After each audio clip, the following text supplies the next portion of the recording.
उनके अगले लेक्चर का टॉपिक है each is great in his own place. यानी हर एक अपने जीवन में महान है।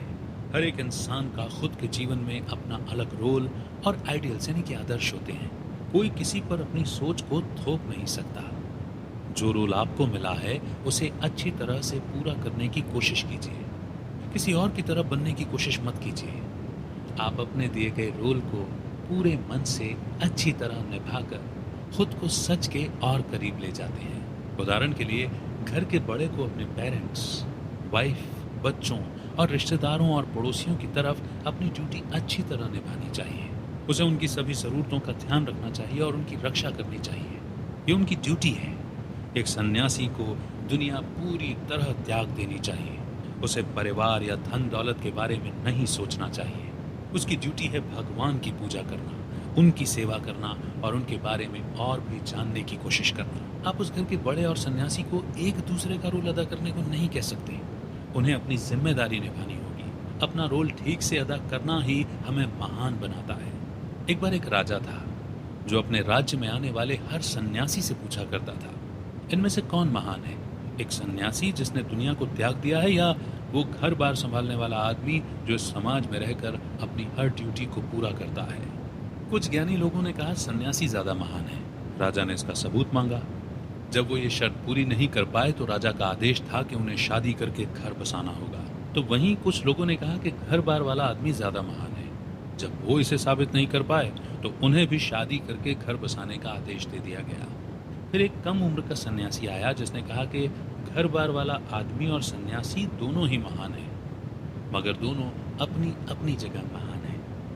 राजा ने कहा साबित करो। उस युवा सन्यासी ने कहा मेरे साथ एक यात्रा पर चलिए ताकि मैं इसे साबित कर सकूं। राजा अपना राज्य और सेवकों को छोड़कर उसके साथ अकेले ही यात्रा पर चल दिए। वे मीलों तक चलते रहे और आखिर में एक महान राज्य में पहुंचे। उस खूबसूरत राज्य की राजकुमारी शादी के लिए एक अच्छे लड़के की तलाश कर रही थी। वो एक परफेक्ट आदमी को ढूंढने के लिए हर रोज एक समारोह का आयोजन करती।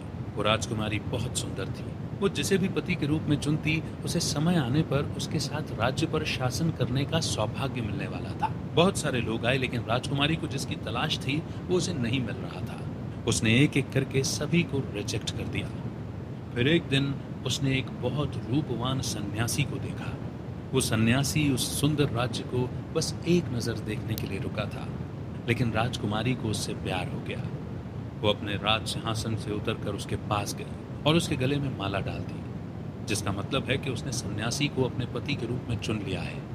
वो सन्यासी हक्का बक्का रह गया। उसने माला उतार फेंकी। उसने कहा यह क्या बकवास है? क्या आपको दिखाई नहीं देता मैं एक सन्यासी हूं? मेरे लिए शादी का कोई मतलब नहीं है।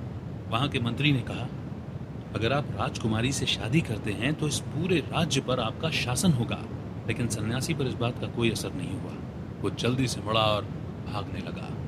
लेकिन राजकुमारी इस बात को स्वीकार नहीं कर पाई। उस पर बस मोह का भूत सवार था। उसने कहा अगर इस आदमी से मेरी शादी नहीं हुई तो मैं मर जाऊंगी।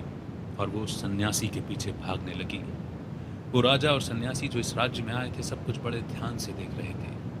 उन्होंने राजकुमारी और उस सन्यासी का पीछा करना शुरू किया। वो सन्यासी उस जंगल का रास्ता अच्छे से जानता था। वो बड़ी तेजी से उस राज्य के बाहर निकल गया और अपनी यात्रा पर आगे बढ़ने लगा।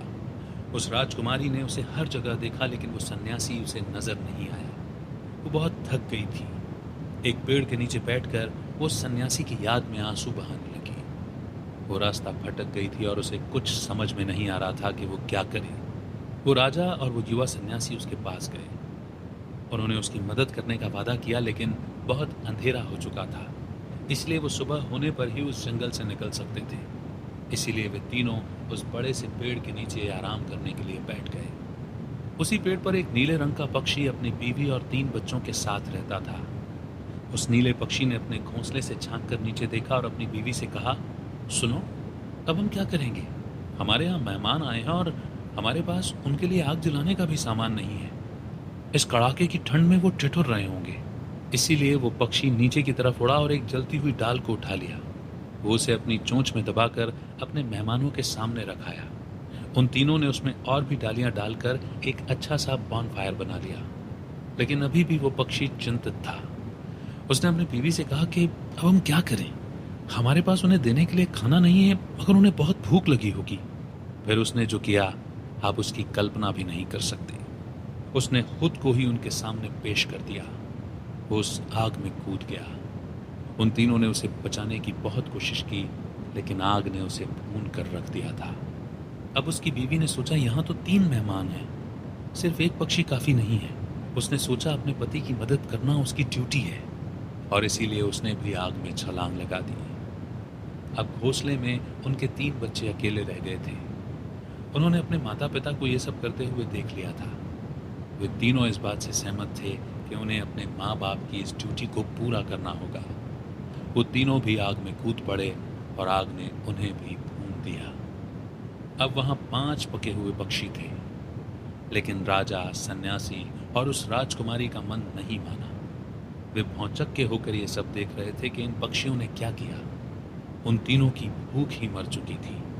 वो बस सुबह होने का इंतजार करने लगे। सुबह की पहली किरण निकलते ही उन दोनों ने सबसे पहले राजकुमारी को घर पहुंचाया। वो वापस अपने राज्य और पिता के पास चली गई। अब उस सन्यासी ने राजा को समझाया, हे राजन, आज आपने एक बहुत अच्छा सबक सीखा है। हर इंसान अपनी अपनी जगह पर महान होता है। एक की ड्यूटी किसी दूसरे को देने की जरूरत नहीं है। अगर आप दुनिया में रहना चाहते हैं तो आपको उन पक्षियों की तरह होना चाहिए। वो दूसरों की सेवा करने के लिए खुद का बलिदान करने को भी तैयार थे। और अगर आप इस दुनिया के मोह को छोड़ना चाहते हैं तो आपको उस सन्यासी की तरह होना चाहिए। एक सुंदर लड़की और इतने धनवान राज्य का राजा बनने का सुख भी उसे ललचा नहीं पाया। अपनी ड्यूटी को पूरे मन से कीजिए, तब आप शांति और सुकून से जी पाएंगे, और तभी आप भगवान के और करीब पहुंच